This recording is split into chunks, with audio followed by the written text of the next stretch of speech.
Hello football fans, Kylian Mbappe Real মাদ্রিদে যোগ দেওয়া এখন শুধু সময়ের ব্যাপার। চলতি মৌসুম শেষে পিএসজি ছেড়ে স্প্যানিশ ক্লাবটিতে পাড়ি জমাবেন ফরাসি এই তারকা।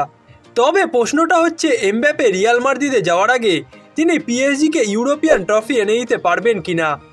আজ থেকে প্রায় 7 বছর আগে পিএসজি মোনাকো থেকে দলে ভিড়িয়েছিল কিলিয়ান এমবাপ্পেকে।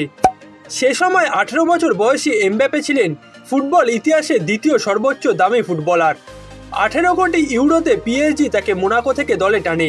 পিএসজিতে এসে এমবাপ্পে শুরুতে সঙ্গী হিসেবে পান নেইমারকে, যিনি একই সময়ে বিশ্বের সবচেয়ে দামি খেলোয়াড় হিসেবে 22 কোটি ইউরোতে বার্সেলোনা ছেড়ে এসেছিলেন পিএসজিতে। নেইমার এমবাপ্পেকে মিলিয়ে সে সময় পিএসজিকে ভাবা হচ্ছিল পরবর্তী সময়ের ফুটবল রাজা।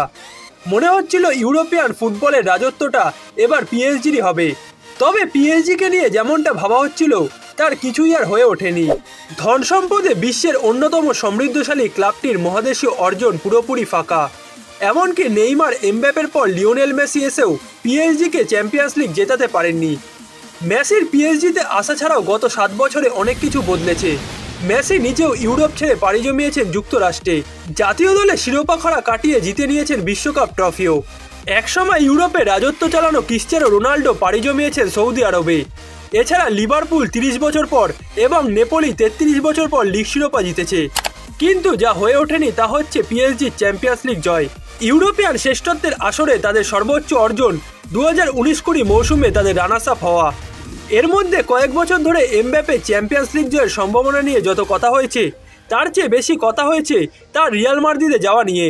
2017 সাল থেকে রিয়াল মাদ্রিদ এমবাপ্পেকে দলে ফেরাতে চায়, তবে এখনও পর্যন্ত তিনি দলটিতে যোগ দিতে পারেননি। প্রতি মৌসুমে শেষ ভাগে এসে এমবাপ্পে রিয়াল মাদ্রিদে যাওয়া নিয়ে আলোচনা শুরু হয়, তবে শেষ পর্যন্ত তিনি পিএসজিতেই থেকে যান। কিন্তু এই মৌসুমে এমনটা আর হবে না বলেই মনে করা হচ্ছে, কারণ এরই মধ্যে কিলিয়ান এমবাপ্পেকে ছাড়া দল গোছাতে শুরু করেছেন পিএসজির কোচ লুইস এনরিকে। তাকে বেঞ্চে রেখে দলটিকে একের পর এক লিগ ম্যাচ খেলাচ্ছেন স্প্যানিশ এই কোচ। তবে চ্যাম্পিয়ন্স লিগে অবশ্য এমবাপ্পেকে বাদ দিয়ে ভাবার দুঃসাহস দেখাননি এনরিকে। তিনি ভালো মতোই জানেন যে বড় ম্যাচে এমবাপ্পে কতটা গুরুত্বপূর্ণ একজন খেলোয়াড়। কোয়ার্টার ফাইনালে দ্বিতীয় লেগে বার্সেলোনার বিপক্ষে জোড়া গোল করে সেই কথারই প্রমাণ দিয়েছেন এমবাপ্পে। তিনি বুঝিয়ে দিয়েছেন বড় মঞ্চে কেন তিনি অপরিহার্য। তবে এমবাপ্পের সামনে এখন চ্যালেঞ্জটা হচ্ছে পিএসজিকে ফাইনালে নিয়ে যাওয়ার। পিএসজি ছাড়ার আগে এটি তার জন্য শেষ সুযোগ, এবার নয় তো আর কখনোই নয়। আর 7 বছর ধরে পিএসজিতে থাকার পরও চ্যাম্পিয়ন্স লিগ না জিতে দল ছাড়লে তার অর্থ দাঁড়াবে ব্যর্থতা। যতই এমবাপ্পে পিএসজি সর্বোচ্চ গোলদাতা হোক কিংবা 6টি লিগ শিরোপা জিতুক, ক্লাবটিতে তার সাফল্য ব্যর্থতাকে মাপা হবে ইউরোপিয়ান সাফল্য দিয়েই। নেইমার এমবাপ্পেদের পুরো প্রজেক্টটাই মূলত তৈরি করা হয়েছিল ইউরোপিয়ান সাফল্যকে সামনে রেখে। যে কোনো মূল্যে চ্যাম্পিয়ন্স লিগ জেতাই ছিল ক্লাবটির লক্ষ্য।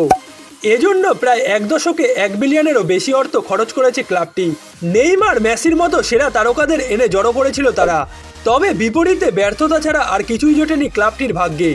এরই মধ্যে ব্যর্থতার বোঝা কাঁধে চাপিয়ে ক্লাব ছেড়েছেন মেসি ও নেইমার। বাকি আছেন কেবল কিলিয়ান এমবাপ্পে। কিন্তু এবার যদি সাফল্য না আসে, তবে এমবাপ্পের পিএসজি অধ্যায় তো ব্যর্থ হবেই, তার পাশাপাশি ব্যর্থ হবে 7 বছর ধরে চলে আসা পিএসজির ওই প্রজেক্টও। তবে শেষমেশ যদি এমবাপ্পে পিএসজিকে চ্যাম্পিয়ন্স লিগ জেতাতে পারেন, তবে তার কাছে সুযোগ আছে চ্যাম্পিয়ন্স লিগ সহ পিএসজির হয়ে শেষ মৌসুমে ট্রেবেল জেতারও। এরই মধ্যে সব প্রতিযোগিতা মিলিয়ে 44 ম্যাচে 43 গোল করেছেন পিএসজির এই ফরোয়ার্ড। এমনকি লিগের শেষ দিকে এসে 90 মিনিট নিয়মিত খেলার সুযোগও পাননি বিশ্বকাপ জয়ী তারকা।